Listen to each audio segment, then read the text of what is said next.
Hey everybody, welcome back. I am your host, Joe JDF Foster, and today we are going to look at Bedazzled, starring Brandon Fraser and Elizabeth Hurley. First off, thank you to all those who have actually left comments in the section in my previous videos. It actually helps me out and to know what you think. Also, if you like my channel, like and subscribe. And as I tell people before, feel free to leave a comment on what you would like for me to do in an upcoming video, and if I can manage it, I will discuss it or review it in some way and give you the credit for it. Now, on to our film review. Bedazzled was a 2000 film that was actually filmed in 1998. I mean, it was supposed to be filmed in 1998, but had to be halted briefly and was actually filmed in 99 and released in 2000 due to minor issues. And the cast of the movie is, and I'm going to list their character as well. Brandon Fraser as Elliot Richards, who a lot of people would know Brandon Fraser from the Mummy franchise, as Rick O'Connell before they tried to do the remake with Tom Cruise, which goes back to the original Universal Studios from the 1930s and 40s movies, rather than Brandon's version, which attempted it in an alternate way. The Looney Tunes Back in Action movie, where he played DJ Drake himself and both Tasmanian Devils. Journey to the Center of the Earth, where he played Trevor Anderson, and Furry Vengeance, where he played the character of Dan Sanders. All good films, and they're all worth watching. The Looney Tunes is a good one for children, despite its rating, because a lot of the jokes will still go over their head, as it does with most Looney Tunes cartoons from back in the day. Now, Elizabeth Hurley, who plays the devil in this, played Morgan Le Fay plays Morgan Le Fay in a show called The Runaways. She was Queen Helena in Royals. Diana Payne in Gossip Girl, which most people would remember starring Blake Lively. And a movie called Serving Sarah, where she played the character of Sarah Moore, which also starred the actor Matthew Perry. Very good comedy there. And Austin Powers franchise as Vanessa Kensington. She's in 2 of the movies, and it actually plays out really well.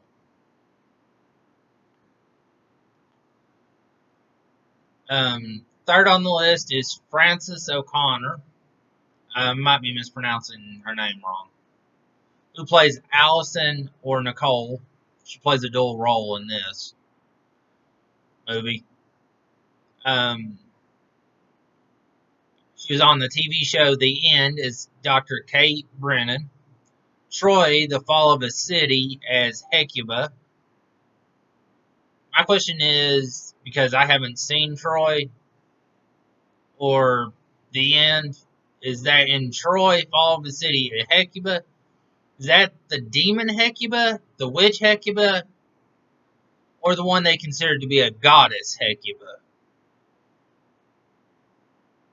Because I find that interesting as a note, because Hecuba's had 3 different forms from what I've seen in history. So I'm curious as to which form she got to take. And then also The Missing as Emily Hughes. And our final cast member in this list Orlando Jones. American Gods as Mr. Nancy. Sleepy Hollow as Frank Irving. That's the one where I actually remember him for TV shows because he did such a good. Because even though it wasn't a big role for him, he was actually doing well in it. Tainted Love as Blackberry. I don't even know that one. Never heard of it. Rules of Engagement as Brad. He played a um, gay character, which actually it does really well at presenting it and not pushing the boundaries to the extreme one way or the other, like it was known for in the early 90s. And in the early to late, throughout the 90s. In this one, Rules of Engagement, since it came out in the 2000s, it was more accepting. Is probably why it was able to do this. But it did show how initially the character of Brad, when it was revealed that his character was gay, one of the main act, one of the main characters in the show had an issue with it, even though they'd been friends for years, because he didn't know. But then he found out that it was just the same and that it didn't matter. Now, another thing Orlando Jones is known for is Mad TV, where he had various roles. Office Space, the character is Steve, which is actually a very minor role in the movie because I actually remember this role because of where it is in the movie, not because it was some big character in the movie. The Replacements as Clifford Franklin, which was actually a really good role for him to have, in my view, because it presented a lot of comedy in the way his character was presented. Evolution is Dr. Harry Block, and he was also in hey, it escapes me at the moment. Sorry. Anyways, those were the films and TV shows he was in. And Mad TV, yes, it is the one that's based on the Mad magazine and had. And one of the things I used to enjoy about Mad TV was the Spy versus Spy series. Now, on to the next thing on the line, which is the plot of the movie. Yes, this might be considered a spoiler, but it's not really. I try to keep it from revealing all, if possible. Elliot Rich, okay, I'm going to do it the way I see it, as it would be revealed, not like some big deal. So here goes. Elliot Richards, no real friends and unlucky in love, makes a deal with the devil to get 7 wishes to get him the girl of his dreams. Will he find love at the expense of his soul? Now on to the interesting notes.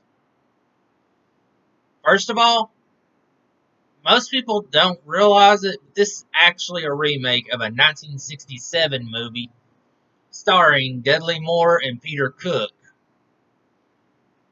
That was about the same idea, only it was to get the girl of their dream, to get the girl of the dreams, rather than.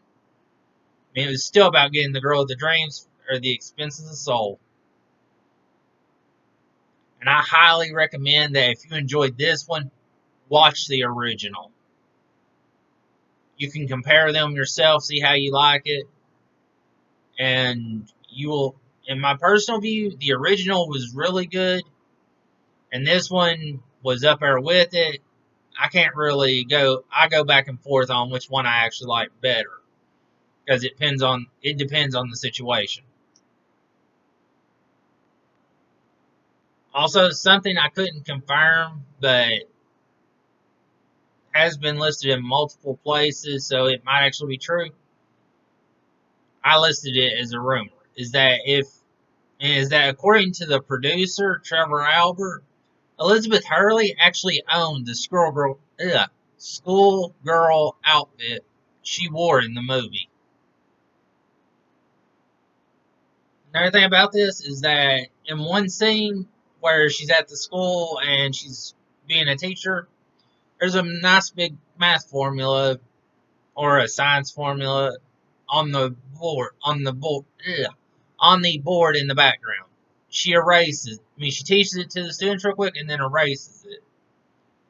That formula was actually a real formula that came out in 1630 and took over 400 years to solve. But there were rumors since 1630 of people selling their souls to try and solve this math equation, to try and solve the equation. The people who solved it did it in 1995 with computer assistance and using curves, right? And using curves and elliptics in order to solve the problem. Otherwise, the problem is listed as being unsolvable and having no answer. The film was actually longer originally when it was done, but it was cut in part due to the audience finding the character of Elliot so pathetic in his normal everyday life. So when they cut it, it actually made the character more relatable and made the film a lot more enjoyable. Now, this is a rumor because I didn't actually count them myself, but Elizabeth Hurley wears 19 different outfits as the devil in this movie. Also, early in the film, Elizabeth Hurley wears a set of glasses similar to those that Peter Cook wore when he played the devil in the 1967 version of the film. And this movie is the second film to feature Orlando Jones as part of the cast that came out in 2000. The other film, The Replacement, starring Keanu Reeves and Gene Hackman.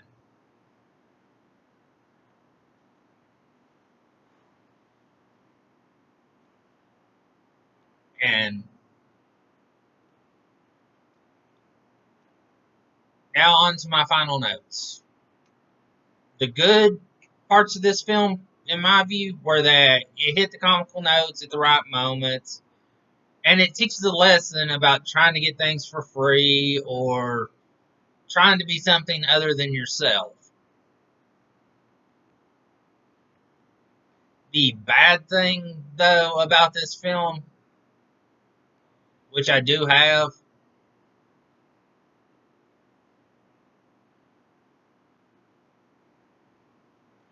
is that it's still a little long in terms of film length, in my view. Like they still could have cut some parts of it, and it would have made they could have trimmed down some parts of it, and it would have worked. And some of the jokes or references are hit and miss, such as the math science theorem I mentioned earlier, that came out in 1630. And also the snakeskin outfit that she wears, that's supposed to be a reference to Adam and Eve or the Garden of Eden early in the film.